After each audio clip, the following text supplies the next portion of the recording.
Hello, I'm Devesh Kapoor, and I want to welcome all of you to a wonderful seminar. Our speaker is Professor Chinmay uh, from Ahmedabad. Professor Tumbe was a Jean Monnet Fellow at the European University Institute in 2013, and in 2018, the Alfred Chandler International Visiting Scholar in Business History at Harvard Business School. This is his second book. His first book, which I would really strongly recommend to all of you, is India Moving, A History of Migration, which is a wonderful book about the movement of people in and within India and outside India. He is finishing his third book. He finishes his books faster than I can manage to read them, which is on urbanization, demographic transition, and the growth of cities in India from 1870 to 2020. Professor Tumbe's talk today will be on the sort of pandemics that afflicted India over the 19th century into the early 20th century, ending, of course, with the great influenza epidemic of 1919-1920. And I think it's very appropriate to understand from his talk of how these pandemics were managed and their broader historical sort of implications to understand what might happen as a result of the current COVID pandemic. So, Chinmay, welcome, and it's over like to you.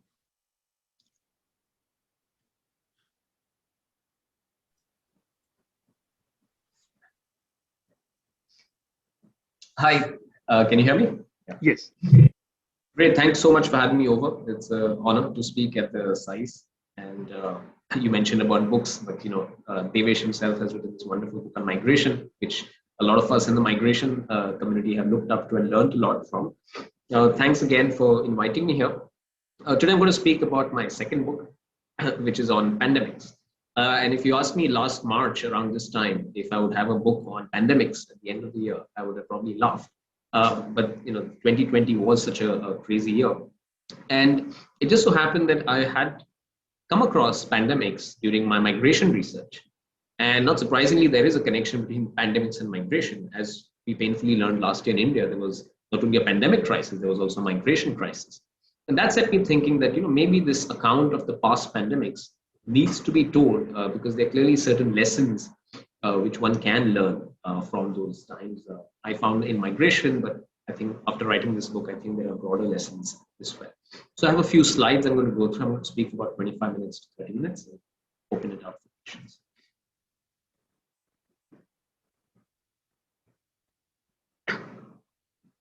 Right, so this is a book on a particular time period, 1817 to 1920. And it starts off with, it talks about three different pandemics.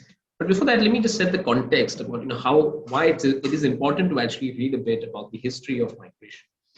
This chart that you're seeing right now is one of those painful visuals that we saw last year on pandemic-related migration, when the Indian government had a very strict lockdown and hundreds of thousands of people were walking back home. And when I was looking at this, I said, wait a minute, I've seen such visuals before. And so the chart that I'm showing you on the left is a very similar visual, but the only difference is that it's taken up, about 120 years apart. And this is a picture from Bombay Station. This is a picture. You see the same amount of grief and anxiety on the faces of these migrant workers. You'll see the lady holding the baby in her hand, just like this gentleman out here on the right is holding this baby on his shoulders. And in both the cases, what was heard, whether it was Victoria Terminus back then in 1897, when the plague had arrived, or when Corona had arrived last year, was this remarkable saying called "Agar marna hai to gaon mein marenge," which, when translated, means if we have to die in any case, then we should die in the village, which kind of exposes this deep-rooted anxiety which pandemics cause, and where the first course of action is for circular migrant workers to actually go back. The difference between these two cases, of course, was that the picture that you see on the left has the railways, and the picture on the right does not have the railways because it was shut down maybe for the first time in such a complete manner. What's also interesting is that for all their other faults, the British actually had to make the same decision-making kind of flow as the Indian government had to do last year. Not just Indian government, but governments around the world. And this was A, do we lock down? B, how much should we lock down? C, do we keep the trains running? Because obviously, if the migrants go back, they can take the diseases back with them. And the Indian government made certain choices last year. And what's interesting to me is that the British, when they had to make a decision here, they said, while it is easy to quarantine ships coming from outside, it is going to be tough to shut down the railways. And they kind of anticipated that people would walk back home. It's a very remarkable kind of documentation that we have left behind. And so while the British made a lot of other mistakes, they kind of arranged these special trains, which the Indian government also did last year, but they did it about 2 months late. Right? And so here's a very interesting case of a particular policy decision. Should we shut down the railways or internal transport systems during lockdown? Do we give some lead time for workers to go back home? And a particular set of policy choices made back then and now with very, very different outcomes. In both the cases, these migrant workers actually returned.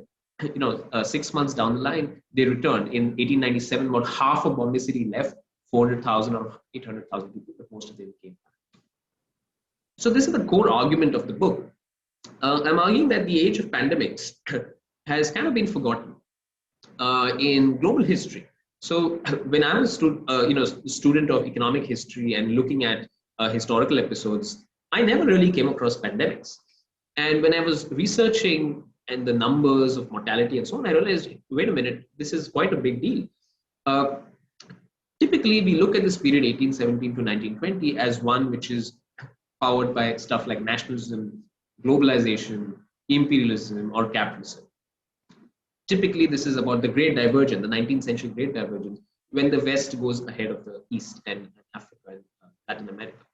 But when I started looking at the demographic numbers, one of the things struck out was that actually Asia's share of global population fell from around 65% to about 50% in this time. So it was not just an economic shift which was happening in this time period, there's also a demographic shift that was happening in this time period. And could pandemics have a small role to play in that? So that's one big argument of the book, that this period needs to kind of get pandemics more in this history of life. And then, of course, there's value in remembering it, especially in India, as I pointed out in this migration case of lessons of past. So this is what I mean by the age of pandemics: 3 different diseases, cholera and plague, which are bacteria-based diseases, and then you have influenza, which is a virus. All of them kind of peter out by 1920s. I put 1920 as a terminal date, but plague, cholera kind of go out by the 1920s, really, not 1920 specific. And the number scale are staggering. In the world, I estimate about 72 million people, more than 72 million people died. That's roughly the numbers killed in World War I plus World War II. And what is really more remarkable is that out of 72 million people worldwide, about 40 million of those deaths were in India alone. And India was the epicenter of mortality, actually, in all 3 of them. So you look at the numbers for cholera, it's 8 out of 19, plague 12 out of 13, and influenza, or what we call as the Spanish flu sometimes, it's 20 out of 40. And last March, when COVID had just set about in India, I was getting WhatsApp forward saying stuff like, India has never been home of pandemics, or India has never had a pandemic in the past, so we should not do anything, and so right. And what really struck me as I started doing more research in this is that actually India was the epicenter of mortality in 3 major pandemics, including, of course, this great influenza pandemic of 19. So one part of my research is actually just the numbers, since I'm a trained economist. And that's not actually in the book. That's a separate 90-page statistical appendix to the book, which is freely available online. It's called Pandemics and Historical Mortality in India. So if you're really interested in looking at how these numbers are constructed and so on, please have a look at this working paper. And the paper also gives an extended bibliography to various studies of this time period. So cholera really breaks out in 1870. Note, while I call it the age of pandemics, the word pandemic was really not used back then. The word used was epidemic. The first time pandemic was probably used in Indian government circles was when, after the influenza, there was something called as a preliminary report of the influenza pandemic in 1919. So that was probably the first time the word pandemic came about in official circles in 1919. Yet today we kind of recognize that these were diseases which moved across the world, and hence they should be recognized as pandemics. Cholera broke out in Calcutta. In the first major, cholera was always around, but it became very unusually viral after 1817. and it quickly subsumed the Indian subcontinent in about 2 years. It kind of tells you that without the railways, without the steamboats, it was very slow for diseases to move. It took about 2 years for cholera to go all around. It was quite a mystery. The case fatality rates of cholera for most of the 19th century was something like 50%, which means if you got cholera, there was a 1 in 2 chance that you would die. And the Western medical science was not really up to the mark. There was no real advantage in terms of mortality for British versus Indians and so on. So this was a really mysterious disease which broke out seasonally in various years. This is some of the depiction of what cholera is. Once you got cholera, you could die as quickly as in 4 hours. Think of cholera as a disease of basically dehydration. You passed a lot of stools, you became very thin, and your face, sort of as this picture shows, became sunken, eyes turned blue. Quite a scary disease, and kind of really shook, especially when it went to Europe, Victorian norms of morality and so on. Right? So cholera kind of engulfs much of Europe between 1830s and 1850s, and much of the first major scientific breakthroughs that they're trying to do in public health system is against cholera.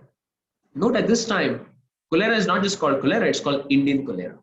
Something like what Donald Trump was calling this corona as the Chinese virus. And for about 100 years, actually, India was seen, just like today, many people see the wet markets of China as the source of all these diseases. India, and within India, the pilgrimage sites in India were routinely blamed around the world as a source of pandemics. And so for cholera and then later on plague, this became a major sort of rallying point. It turns out now that we know that not all epidemics broke out from India, and cholera kind of became endemic in many other places. This is just to show you, an image of how cholera was kind of, all the advice on cholera was pretty much useless for a long time. This is an image which has useless advice concerning protection against cholera in Germany.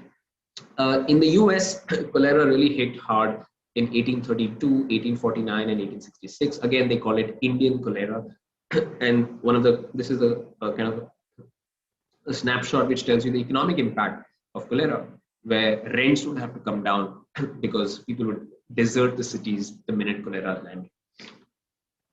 Egypt was one of the worst affected regions. Actually, anybody working on Egypt should account pandemics because both cholera and plague were devastating. My estimate suggests about 10% of the population died due to cholera in the 19th century. Again, an image from depicting the ghastliness of cholera there. And another country hugely affected by cholera was Russia. So if you see the global cholera outbreak, the most affected was India. It was kind of endemic in Eastern India, moved out from there. But it hit Egypt unusually largely, Russia unusually largely. And by the late 19th century, even South America was hit. That's where you get books like, Gabriel Marquez called Love in the Time of Cholera and so on. So cholera really taken root in many places. Now this kind of shows you, this is a chart which shows you quarantine systems in Russia and kind of again shows you this social distancing as we call it today. A lot of this quarantine, which had started before the 19th century, took up, became more activated thanks to cholera. And one of the most lasting legacies of cholera was international health conferences organized by imperial powers.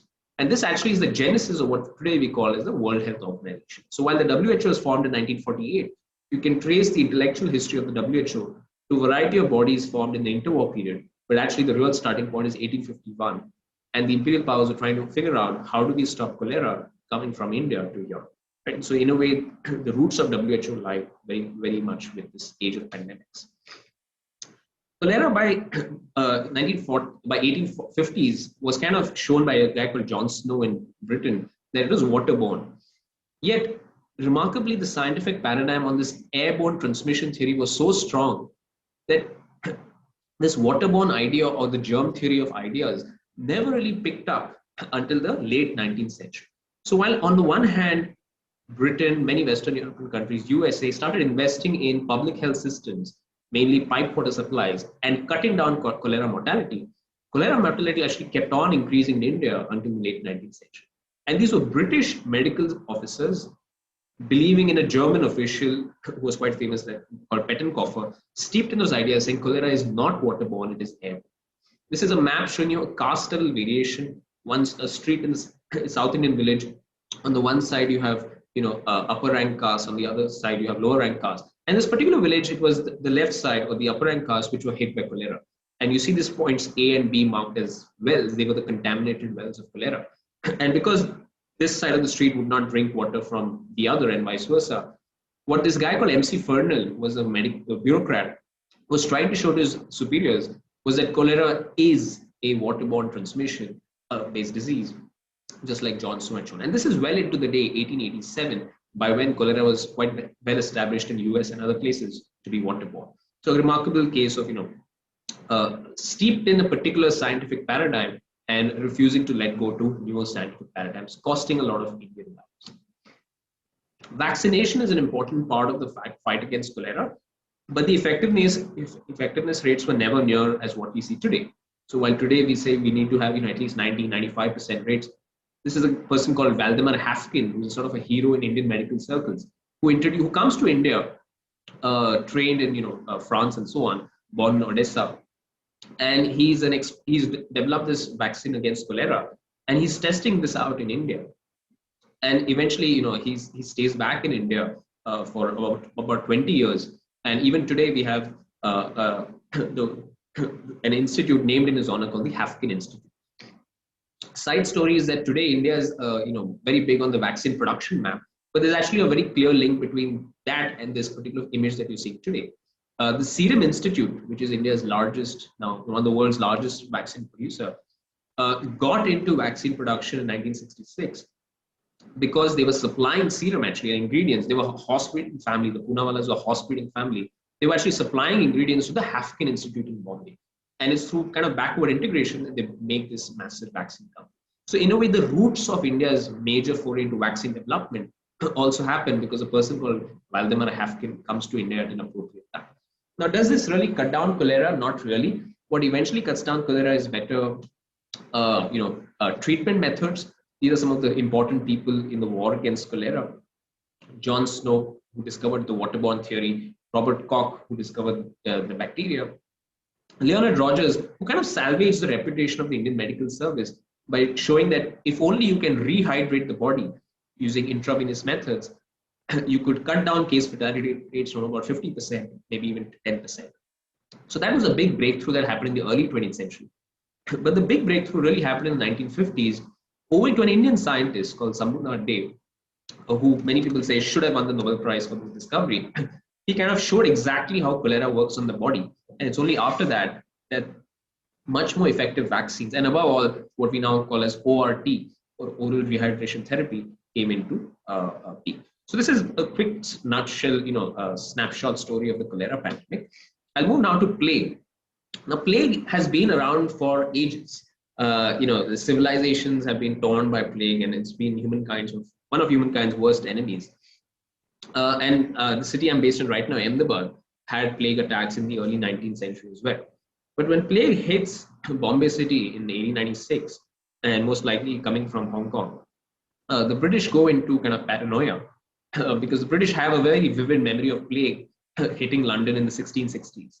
And so the last time plague has hit Europe is in 1720 in Marseille. And so there's massive surveillance measures, introduced by the British. There's an image of, by the end of the 19th century, one of the first things that would happen during an epidemic would be, of course, prayers, prayers to kind of keep off the disease. But the kind of surveillance measures the British did were unprecedented. And they kind of led through a massive political backlash. And so you can't really understand India's freedom movement without understanding the reaction to plague. I'll talk a bit about this, the relationship between India's freedom movement and pandemics a bit later. But this, I'm showing you this image because there was disturbingly similar images even last year in India. A lot of migrant workers who were going back were kind of washed clean by bleach and so on, in again a very famous surveillance measure. One of the close relationship between those pandemics and today is that the law that the British introduced in February 1897, called the Epidemic Disease Act 1897, is still the law being used by the Indian government today to fight COVID-19. So the same law introduced by the British is today's India's surveillance and governance law for thwarting epidemics. So clear kind of roots in the plague. An image of temporary hospitals due to the plague. Now, I'll talk a little bit about this. Plague eventually hit only a few parts of India and claimed a lot of lives, of course. But I'm going to talk about this because one of the big mysteries of COVID-19 is regional variation in mortality. And of course, everyone has their own pet theory of why some parts of the world are doing better or worse on COVID mortality per capita. I think Siddharth Mukherjee has a piece in the New Yorker which kind of summarizes all the evidence as of now. But it's very interesting of what happened with plague. If you see this map, which was drawn in 1905, you see that Calcutta and Madras, which are on the eastern ends, were barely hit by plague. And yet, between 1897 and 1905, nobody really knew how plague worked. There were a lot of conjectures, a lot of hypotheses, but Calcutta and Madras repeatedly said, we have defeated plague because of very good pandemic curtailment measures. Right? And what's really interesting is that between 1905 and 1910, they finally figured out, again, thanks to a Secunderabad based medical officer, a guy called Liston, that plague is transmitted from rats to humans via rat fleas. Now, this was a major breakthrough and quickly moved, plague prevention measures to rat-proofing houses and so on.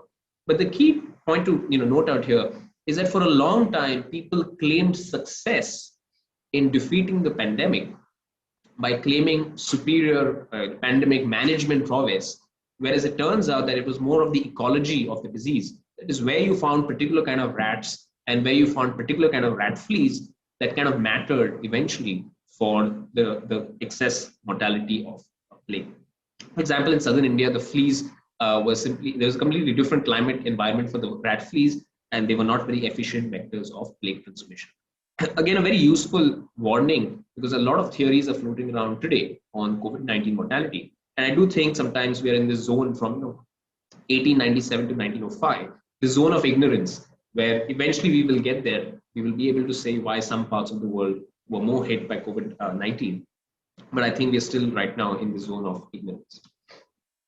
An example of a vaccination certificate, since we're talking about vaccination a lot these days, plague did go around the world. It revolutionized public health system in at least one part of the world, and this was Brazil, which is kind of ironic because if you saw what happened last year, the response to COVID-19 in Brazil was, let's say, less than spectacular. And when the plague had come, Brazilian authorities did their best to get the best, Brazilian scientists that time trained in Paris to come back, and this person set up the leading public health institution of this time in Brazil. Overall, Brazil had less mortality due to plague. Plague also overwhelmed China. While much of this book is on India, you should remember that all three, cholera, plague, and influenza, also devastated China. An example of a PPP kit kind of a thing used in China in 1911. And the reason I'm showing this is in 1911, there was a major outbreak of plague in Manchuria in China. And the government out there actually shut down the railways for migrant workers, which is exactly what the Indian government did last year. And remarkably, the people did exactly what Indian migrants did last year. They walked back home. And since it was January 1911, it was winter, and a lot of people died walking back home.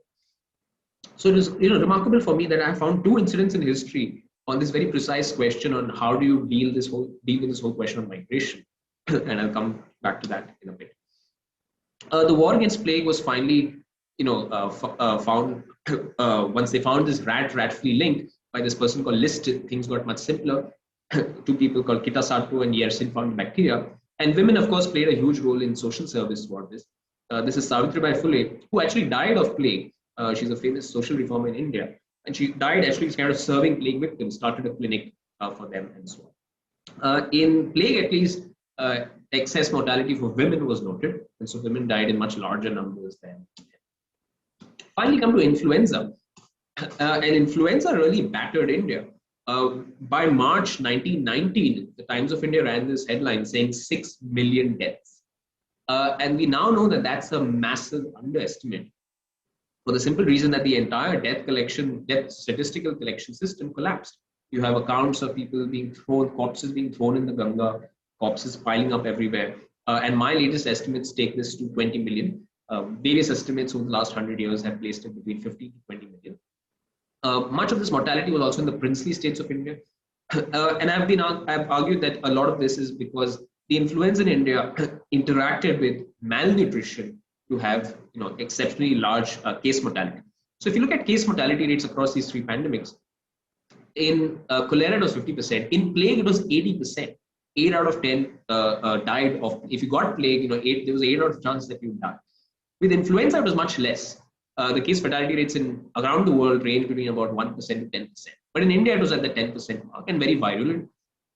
My estimates show that about 40 to 60% of India contracted the flu. Now, this is a chart actually from my PhD thesis, and this was the time I was working on migration and not pandemics. But this is a district level map in the jurisdiction boundaries of 2001. So ignore the political boundaries on this map because they don't reflect the 1910s. This is just juxtaposing today's political boundaries on backcasting data. But this is district level data in the boundaries of 2001 districts. And you'll see that much of India showed negative population growth. This has rarely happened in Indian history, where a large part of India actually suffers from negative population. And this is mainly because of this influenza pandemic of 1980. And I show in my work that this is very well correlated with a very intense drought that hit India in 1980. So it is not just influenza, but influenza and the interaction of influenza with rising food prices, rising malnutrition, drought-based malnutrition that killed more people in Western and Northern India than in Eastern and Southern India. To give you a sense of how bad influenza was, influenza, this is a chart on GDP growth rate of India on the x-axis and inflation on the y-axis. The two worst years in Indian history have actually both been pandemic years. Often in Indian media today, we say this is an unprecedented economic shock. But actually, if you see 1918 and 2020, both are at about minus 10%. And it's interesting because 2020 was an economic shock without a corresponding demographic shock, in the sense that the mortality per capita was very low in relative terms. 1918 was a mortality shock and also an economic shock for the simple reason nobody went to work. Which also tells you that even if you don't lock down, if a pandemic runs through its population very quickly, the economy will anyway contract. And in the sense, nobody is really going to work. So this was a classic, 1918 in India was a classic supply side shock where about 20 million people died and led to a massive economic disturbance. I'm just going to end out here with this, with some famous advertisements from the US on influenza. Again, masks came into fashion even in India back then. A lot of interesting tidbits on masks. And interestingly, a lot of people were against lockdowns because they said it will aggravate depression. So depression was a key idea for many medicos back then, saying if you lock down everything, then it will not do well for mental wellness and so on. So what are some of the legacies of the age of pandemics? I list many. I'm just going to talk a few. One, public health intervention. So around the world, the mortality rate started plummeting only thanks to this age of pandemics, triggering certain responses. In India, death rates start to fall eventually only after 1920. But until 1920, actually, death rates in India are increasing. And these global health surveillance measures eventually lead up to the World Health Organization.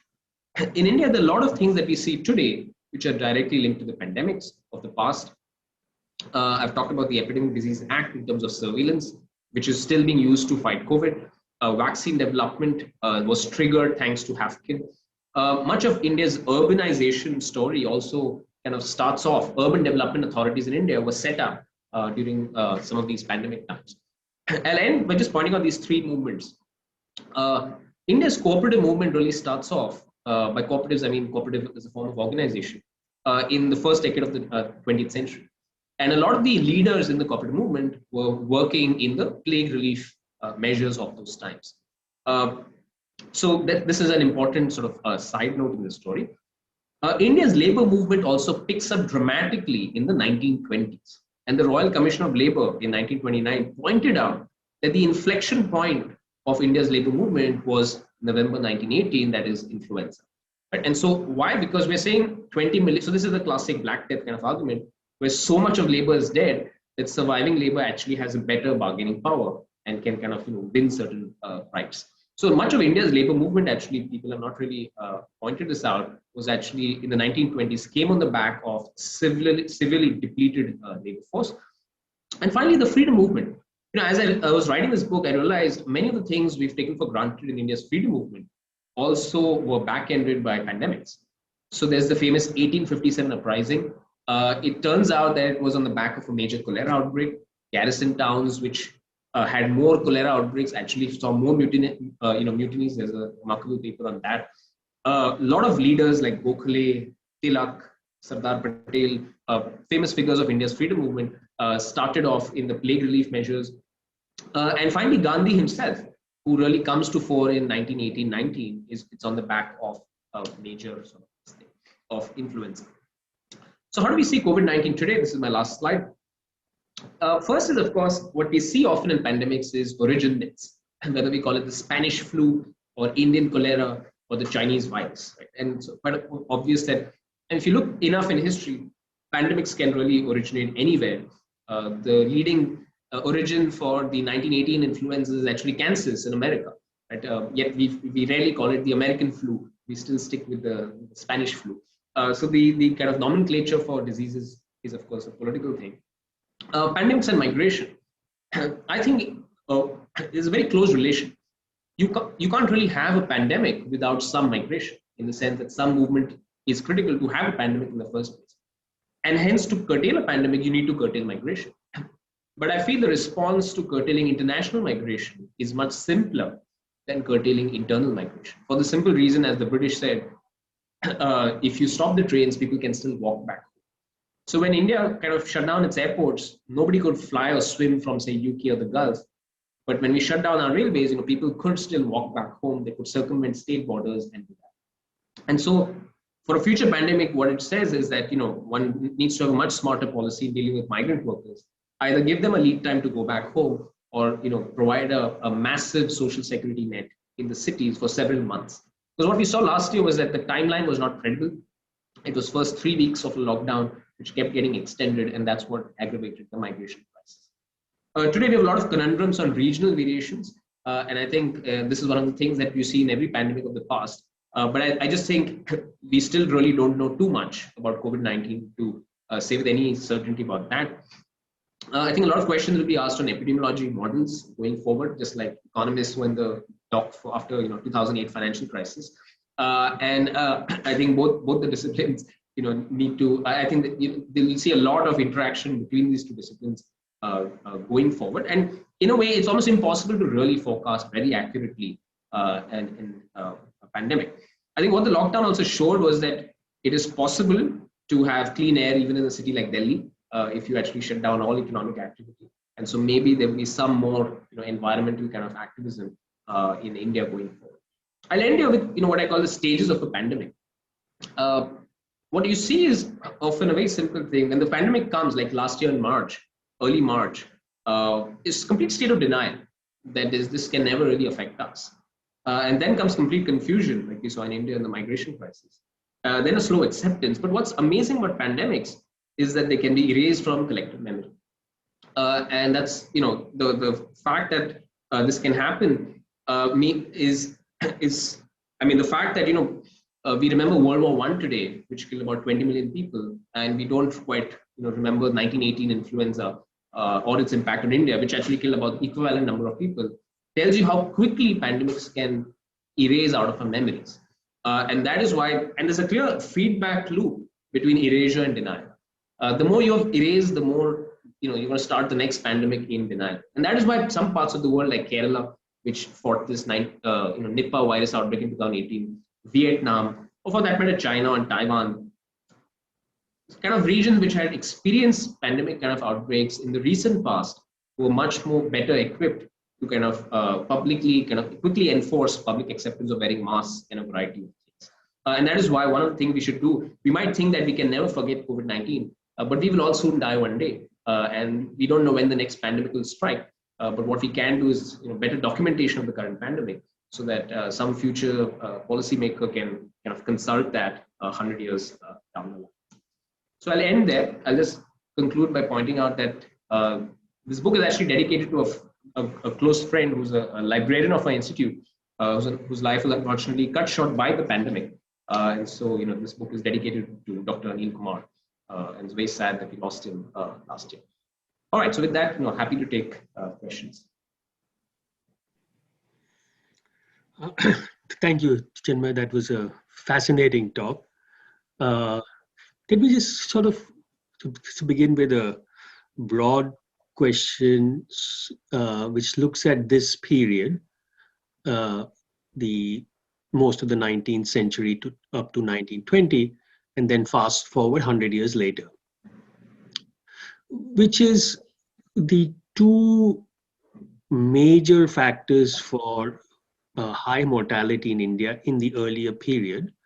One, which you pointed out, was pandemics, and the numbers were staggeringly high. But the other was famines, which were also staggeringly high. And, and I want us to sort of begin with a discussion on the relationship between the two.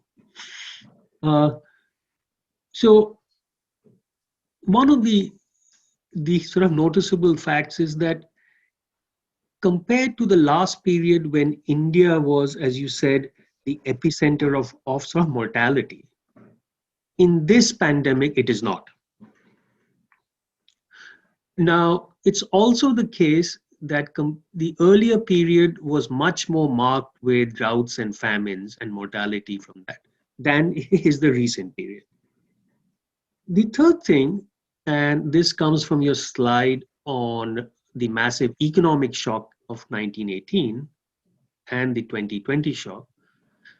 In 1918, agriculture's share of GDP was more than 60%. Now it's about 15 to 16%. So there was quite a negative shock on agriculture in 1918-19. Interestingly, this time, agriculture was the only sector that grew.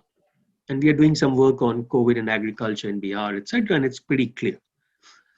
And I thought it might be worthwhile just starting on your reflections on the relationship between agriculture, famines, and the mortality tolls, and what is similar in that period, in these two periods, and what has fundamentally changed.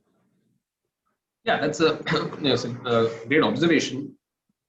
In fact, one of the reasons I believe people did not really, or people forgot 1918 in particular in India, was that, as I showed you that newspaper clip, that number 6 million deaths became the number operating figure for many decades afterwards.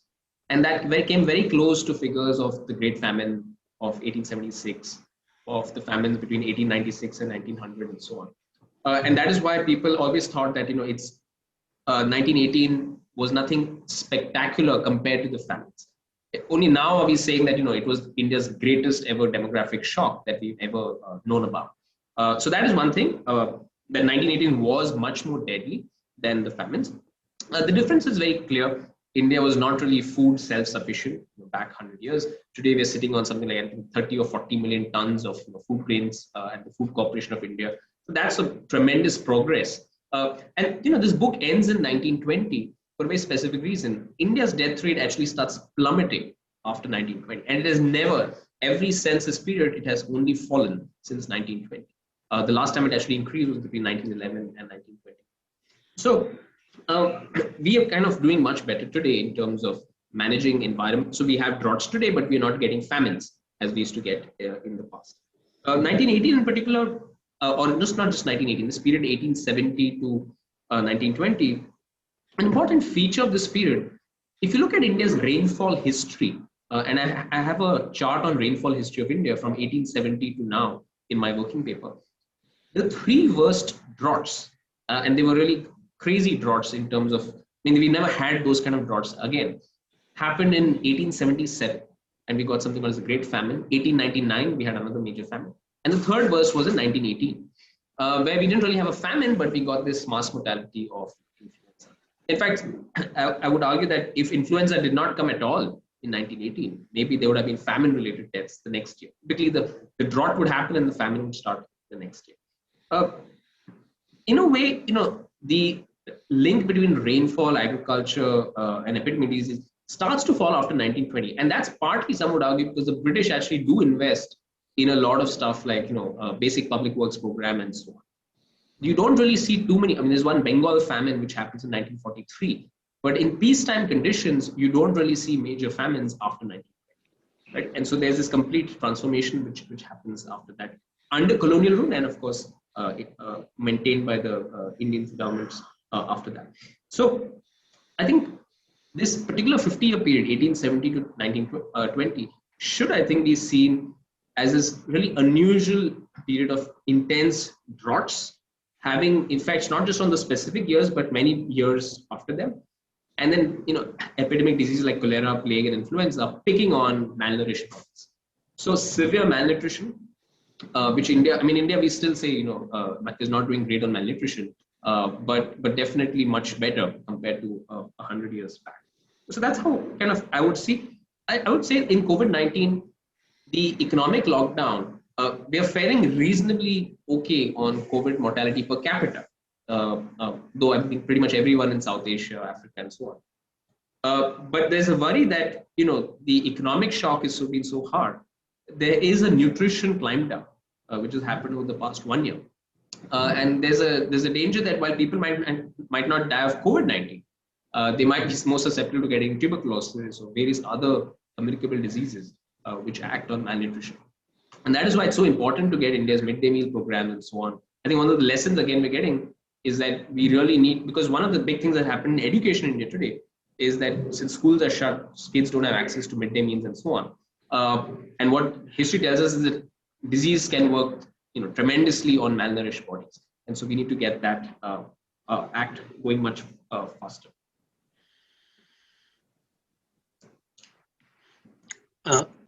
Thanks. Just to request the audience that any questions they have, you send it sort of in the Q&A function, and then I'll sort of read it out. So we'd welcome any questions you may have for Chinmay. Until then, one of the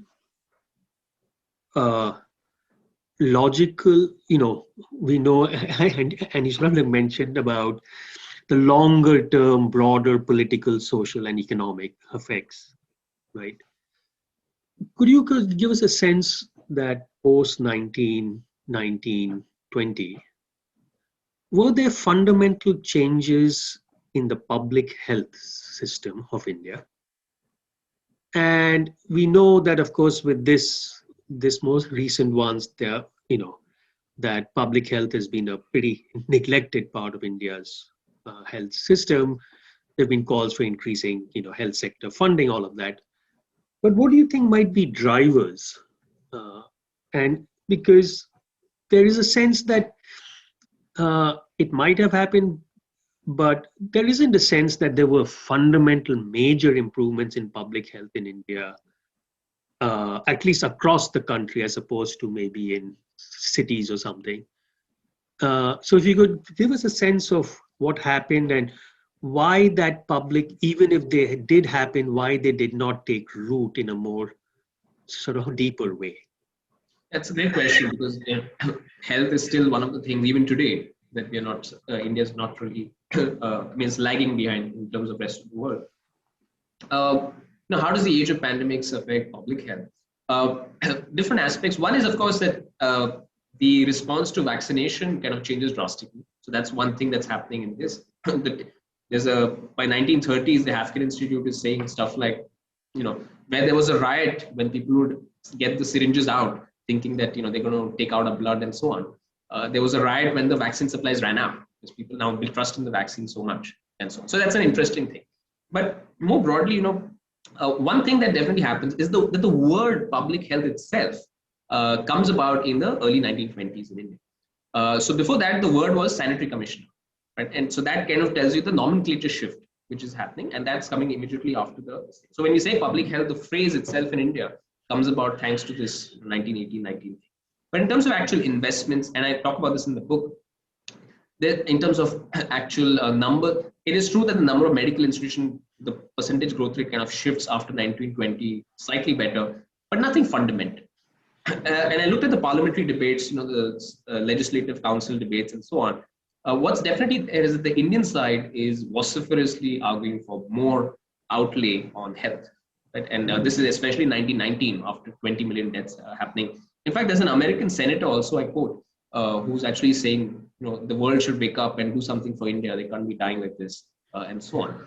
But I think just the nature of the interwar period, where much of the world was fighting over Trump, is just really a crazy time period in terms of geopolitics. That not much was done, I think, from the British side, definitely on health. So broadly, did it increase public health investments? No, I found no evidence after 1920 of like a systematic shift. The only thing that happened was the words. So the Sanitary Commission of India became the Public Health Commission of India. That happens in 1921. So just after this particular break. So nothing more than that.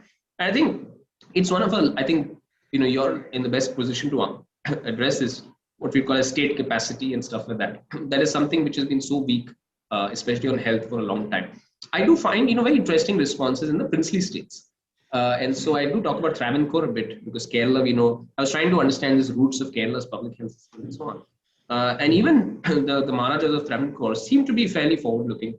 On this issue of cholera being waterborne, this MC Fernand, who says, cholera is waterborne, and please understand this. The Maharaja of Travancore actually reaches out to him saying, can you give us a seminar and demonstrate these ideas? So there are Indian leaders in some of, I wouldn't say all princely states, because I don't find much evidence in the Nizamul, Hyderabad, or princely states of Rajputana. But Mysore and Travancore in South India, very interesting experiments that they were willing to do. Some amount of public health investment does take place. Calcutta gets piped water supply, comes into some of India's leading cities, and wherever it comes, cholera mortality starts falling there, at least in those areas. Interestingly, mortality among Britishers themselves starts falling, roughly from 1900 onwards. In the entire 19th century, there is really no mortality advantage. This is something striking which I found. There was no mortality advantage the British had in India vis-a-vis Indians. It is only after 1900 that they're using these British practice of better hygiene, better sanitation, better understanding of how to fight epidemics, which clearly you see the divergence of mortality. They're surviving these pandemics much better, and so on.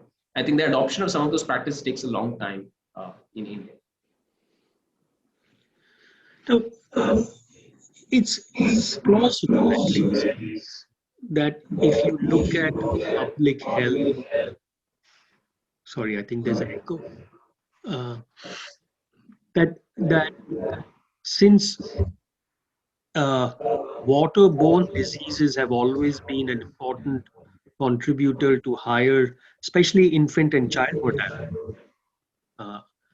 that two big initiatives in recent years, the total sanitation campaign and now the piped water to all rural households, that they're not sort of seen necessarily in a public health. They're seen almost as infrastructure sometimes, etc. Of course, they're seen as ways like to get votes. But what's your sense that how one thinks of these newfound enthusiasm in, these are pretty large, for the first time, nationwide systematic campaigns, and how you think of this as an evolution in the larger thinking about public health? Yeah, it's a very interesting question. I was talking with K. Sujata Rao, who was a former health secretary under the UP government. I think if you look at the history of public health in India, I think you can find in every period, certain success, some major successes. Think of polio eradication, smallpox eradication. So many of these, foundation. I think we've been very good on vaccines in general. In terms of stuff which involves a vaccine, we've kind of always got it right in the last 40, 50 years. I think the minute it comes down to large scale, as you say, investments which require a lot of community-based work, I think that is where I think again, I'm not an expert on health and so on. I think that from my vantage point, especially looking at past pandemics, I think that is where maybe even the cooperation kind of system breaks down. If you look at what's happening with Anganwadis now in the last 1 year, many of them are short-staffed. If you think of the first people who should get priority vaccines in India, school teachers, Anganwadis came actually very late in the day in the radar. You would think that this would be important because it's a huge number, but you would think that this is an important part of that vaccination rollout. So yeah, I think that's broadly how I look at it. But there's no doubt. I think Arvind is here and he's documented what he calls, I think, as welfareist solutions, which seem to be working fairly well, the Swachh Bharat and so on. Have definitely made a huge dent. As I said, when I was doing this research, I think there've always been people like MC Fernand, who have been desperate to improve the lives of poor and so on, and then running up against bureaucrats who want status quo. And that's my another sense of reluctance to change and so on. So you think that that's the one part, that is one observation that has been true for 200 years? Could be. MC Fernand, by some accounts, lost his job also. So, on hindsight, you'd say, he was claiming that, cholera is waterborne, which today most people would accept. And his seniors kind of, dismissed him outright. He wrote a pamphlet. So he lost his job because of this?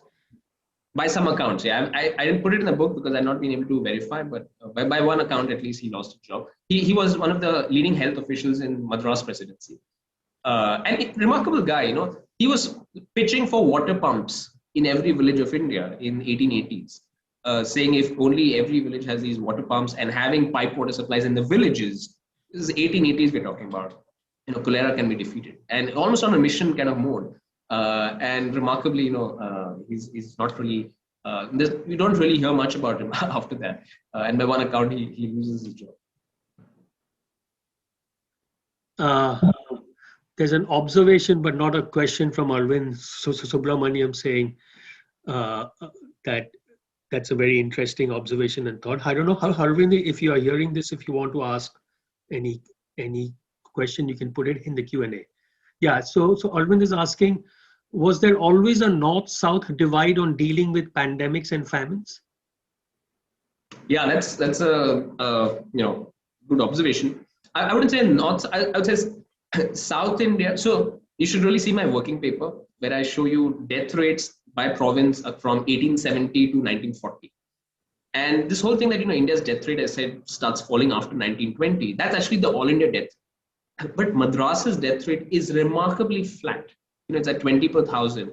The one time it goes up is during this so-called Great Famine, 1876-78. But from 1880, it's just a remarkably flat line. It's at 20, and it starts falling pretty much after 1940s and 1950s. So it's actually true that South India was barely affected after 1880 by either cholera or plague or actually even influenza. Right? And so there's a one, was this better public health system? On plague, we can be sure that it was just they got lucky. It was not the right ecology for rats and all. In influenza, if you believe my argument, the drought and the rice price surge was not very high in South India.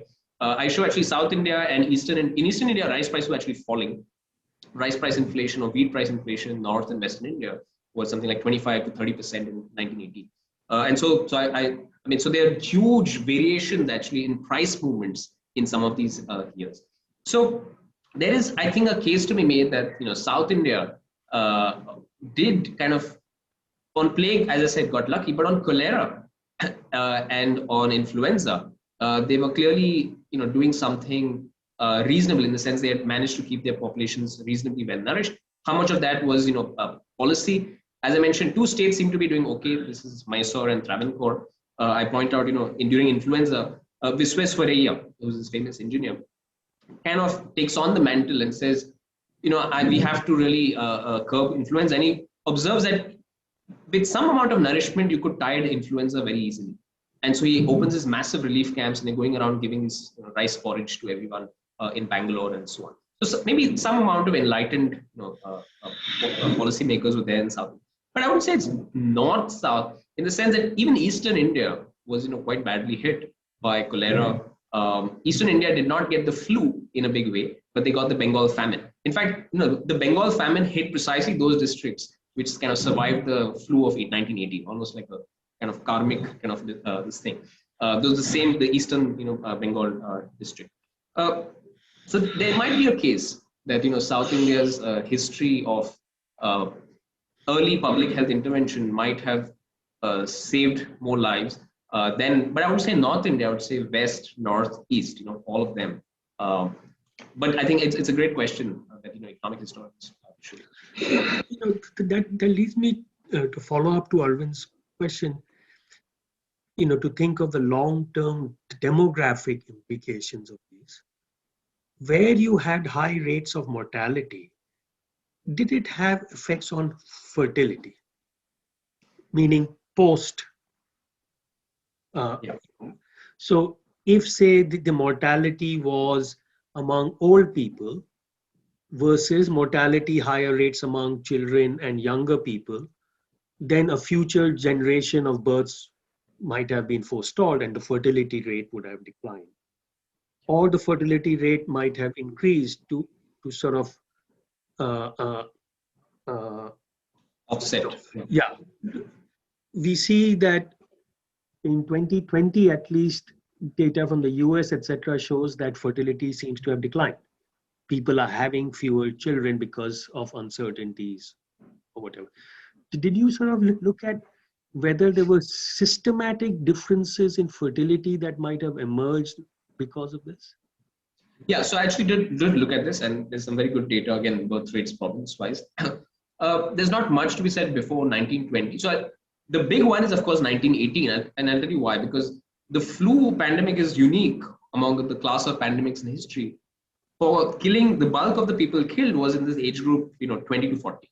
So it's a prime working age people who, and this includes pregnant mothers, right? And so you got a massive drop in fertility. In fact, when I was estimating the number of people killed using 1911, 1921 population counts, one has to take into account that not only was there mortality, but a fertility fall in 1919. Right?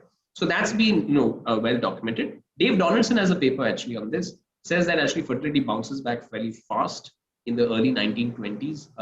So broadly, there seems to be kind of a demographic stabilization. So there's more to be said of fertility rising to kind of catch up, to kind of maintain the overall what some might call as a Malthusian equilibrium. And if you see the demographic transition overall, and this is I've got this working paper from 1870 to 2020 or 2010. The birth rates in India really start falling only from the 1960s, 1970s. But one of the first places it starts falling earlier is Tamil Nadu and Kerala, and that starts from really a few districts from the 1950s.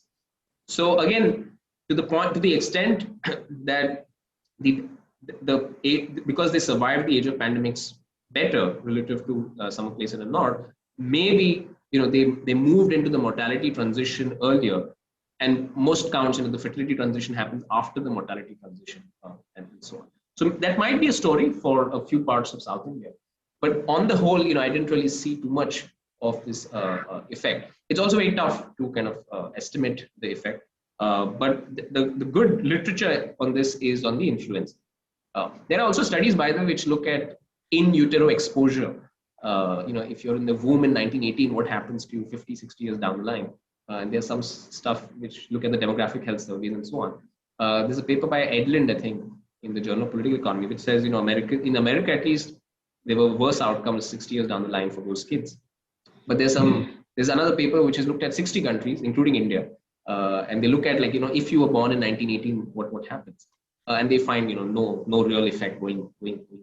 So it's actually interesting that people are looking at these kind of demographic behavioral change questions. Chinmay, I know you've not been well, and